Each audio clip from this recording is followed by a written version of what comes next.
ASMR. Welcome back to our podcast entitled Letters I Never Sent. Among topic today is, do you ever feel left behind? So what it means to feel left behind? Probably for me is nanam ko sa late 20s, so late 20s good sa man siya. Dapat late 20s na nakay kung ano ka kanang stable na ka for the next chapter of your life, like for ready na ka to have a family na naman sa society pa dili na balay ko nang murag basta stable na ka in a way nga basta ka na. Literally kay kuan. After ko ka mahuman sa imong teenage, murag para sa ko dira di na oy. Naman siya, so di na siya Di na ko teen. So, So, nasa part basta na naka sa mga 20s, na naka sa part nga competitive kay ka. Kinahanglan ka nga makasabay sa imuhang ano bitong masabay sa kuan, masabay sa ihip ng hangin. Padulong siya sa mid-20s akong age. Kay ako mga kabatch. Kay mga working girlies naman, mga working era. So yeah, mao na murag na left behind ko sa padulong ana nga murag adulthood kunuhay. Kuan personal story na to nga na feel na to nga na left behind ganita. So katong bago ko ni graduate kay kanang naman ko ko'y friend nga kauban mi mag job hunt. Mag-uban man mi og pangita og kuan kanang work na and nauna man siya og ka-hire sa ako Dito ko murag na pressure na ko kay kanang wala ako na lang kay since na naman siya work so ako na lang mangita tapos pressure. So ang one of the example nga naka-feel jud ko nga na left behind ko kay naulahi man ko nakakita og job. Kuan noon man kaayo. Sa part nga nipahuway ko, na-feel na ko nga kuan, lahi naman kay ko oy. Ako ang mga classmate mao na gana nag-una naman ni sila niya. Ako ani mibalik sa sugod niya sila coming third year na sila niya. Ako mo pag first year. Wala lang, suya-suya lang kay namong ko ibang classmate nga kanang nakakuha sila job before graduation ya nakaanag ko nga did I prioritize study too much tapos did I kanang make my studies kanang world gani wala na gani ko kauna-una or wala ko ka plan nga after sa college kay dira day ang real world so dito ko nakamatang mga kabatch kay ubay-ubay man jud sila nga nanay work personal story nako. Depende ra jud na siya sa mindset dig siguro kay naman po ko'y friend nga ni wait gid siya 1 year gid siyang wala ning trabaho. Nipahuway gid siya. Ano na. So it depends on you. Abi tayo saying nga if it's meant for you, ihatag bitaw na sa imuha. It's normal and not always bad too. Kanang maleft behind gani. Yan kay we have different pace baya. So kanang maybe di pa nimo time basta na di pa nimo time nga kanang nga blessing is ihatag na nimo or napay laing purpose sa imuha munang tanaw nimo left behind ka but actually you're on time. There's no such thing as delayed or kuan left behind ana. Sa ako kay since kanang ulahi na majud ko sa kong mga classmates, sa akong mga batchmates from high school. Ulahi naman kay ko pero thankful ra gyapon kay ko. Hay instead nga kanang ma-worry ko maayo kay wala ko ka sabay nila o kasabay sa level pero thankful ra gyapon ko kay nanam ko'y trabaho. Mas advantage man ko nila na pugamay. Happy raman ko kay nanam ko'y trabaho wala man na useless ako ang time. May blessing gani sa waiting and kuan nay murag dagan kay kang ma-learn between sa waiting. Satisfying man good kung maka-learn ka within that wait tapos iniget da nimo gani niya knowing nga murag giampo na nimo so dira ka maka-feel nga hala satisfying man kay to kung giampo kanang relieving kaayo ba nga hala harvest time na thank you Lord ngayon pod sa tuang prayers kay naman to didto nga nang easy raman ang pagdawat og blessing. Ang pinaka hard part gyud daw kuno is ang paghulat. Tapos within daw sa hulat kay daghan jud kay nang mahitabuan na niya. Ni ana didto nga nang make my attitude the same sa katong gaampo pa kung while gahulat sa sa nadawat na nako ang imong blessing. So murag nice kay na siya i-add gani sa prayer nato kay wala long kay God sees our hearts manggod. Pukoy ad since kato kong giingon ganina nga different pace man ta every person ya say giingon po ni James nga siya nga even though na behind siya naman pud siya something nga ni gain sa iya ha ug kato pong imuha nga tungod sa sa learnings. So even if behind ka technically kung batch kung sa school lang nga sila third year na dapat ikaw first year pa. So katong wala man pud ka natanggong ra nga wala pud kay gibuhat atong sa waiting na amang kay so ikaw naka-experience ka og something kasulod ka sa seminary so naka-experience ka sa buhay how to be kung mapadayon jud ka ato giunsa sa mga pari nga na overcome na nila nga nainana gyud sila so mo na nga tapos naka-work ka so naka-earn kag money o experience.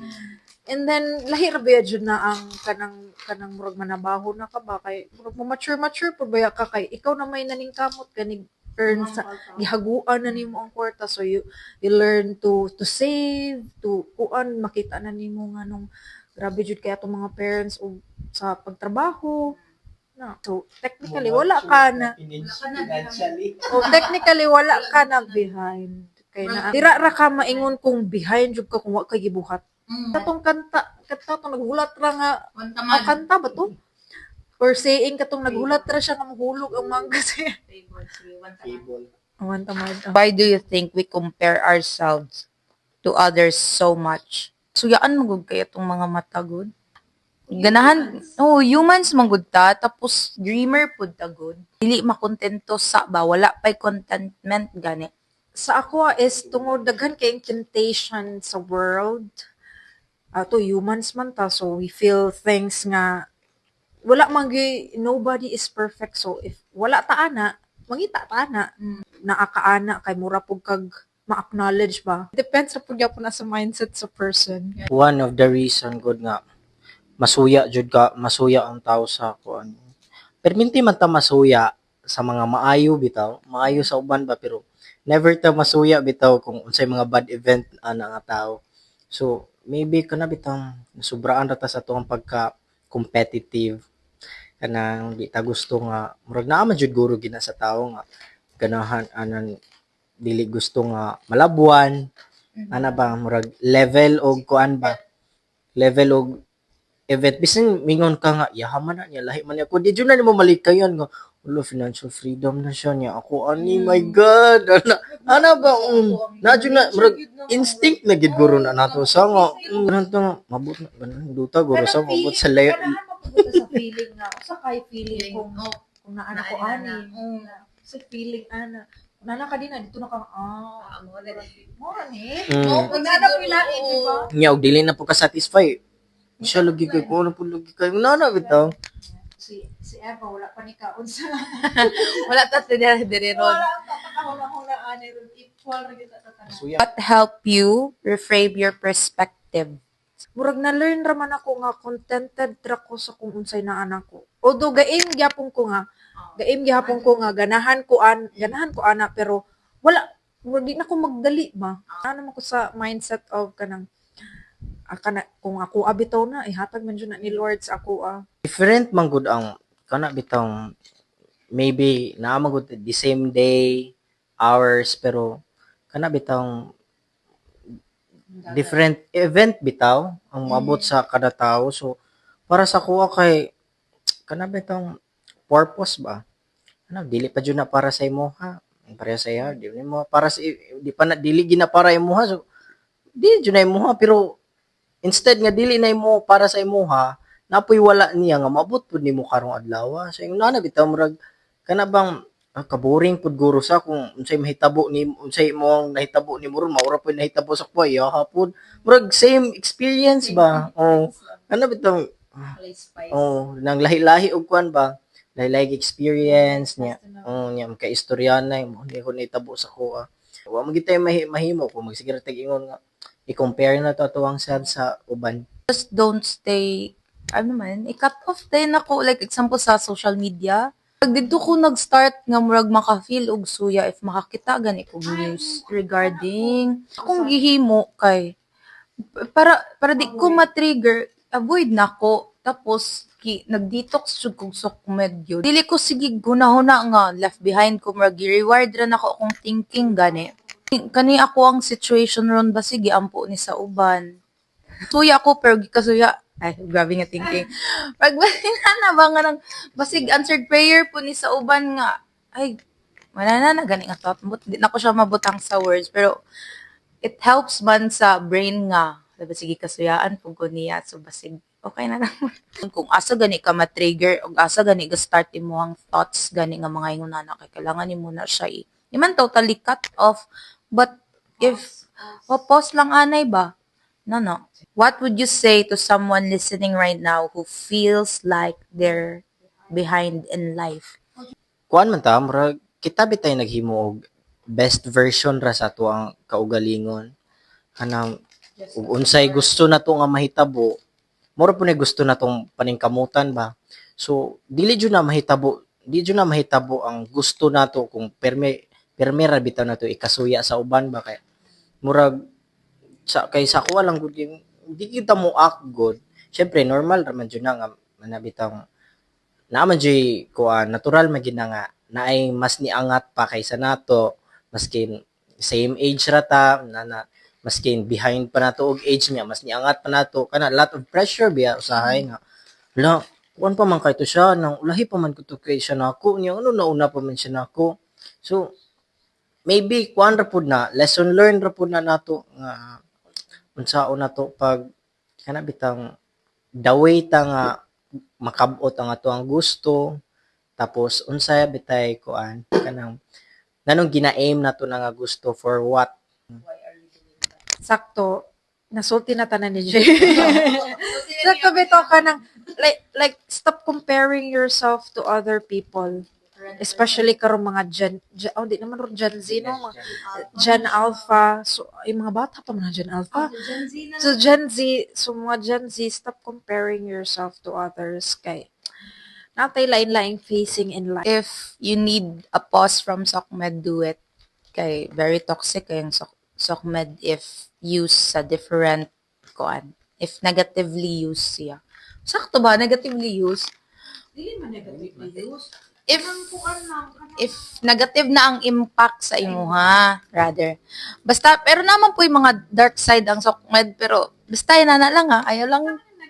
Basta lang. How do they identify? Kaya rin, charing. Negative impact na sila. Kung negative impact. Nasuya na. O if negative na po ang gasulod sa imong utok. Naman po good uban nga. If magtanaw sila ingana, like sa kuwang situation ba, mamotivate sila. To do better. Mo na healthy ko no, na si Doc. Bitaw, kanang strive pa ka ba? Nga, unhealthy daw klase nga brain daw. If makakita ka ginana, na-trigger ka. Nga, walay progress ba? Nga, pila na ang time ruling, na. So, yeah. So, mga nagtanaw ani, it's not necessarily nga imong i-share, but if gusto lang nimo nga ma-share or mabasa na mo, probably kung naaman gani mo send, kay babasa na mo sa next. Kung naaba kay experience, then anonymous ra na mo, naaba kay experience nga kuan ka ng left behind ka, and how did you deal it? How did you manage to overcome that kind of feeling? learning ra po ni nako kuan while nag-study ko sa seminary kay nami sa intro to psycho nga na mo ang teacher nga it's not about them it's about you. Yes, real. Ang healing gani kay hindi man gani mo mapugos ang tao nga mag-heal if dili mag-start sa ilaha. Di, unsa na nimo ka gasto sa tao nga pa-therapy, pa-rehab, di sila ganahan mo usab na nga na mo ana nang taga rehab center nga pangutanas nila sa mga patients ba ganahan jud ka mausab ka. Sakto na last night ni tanong ko sa documentary ni Demi Lovato niya.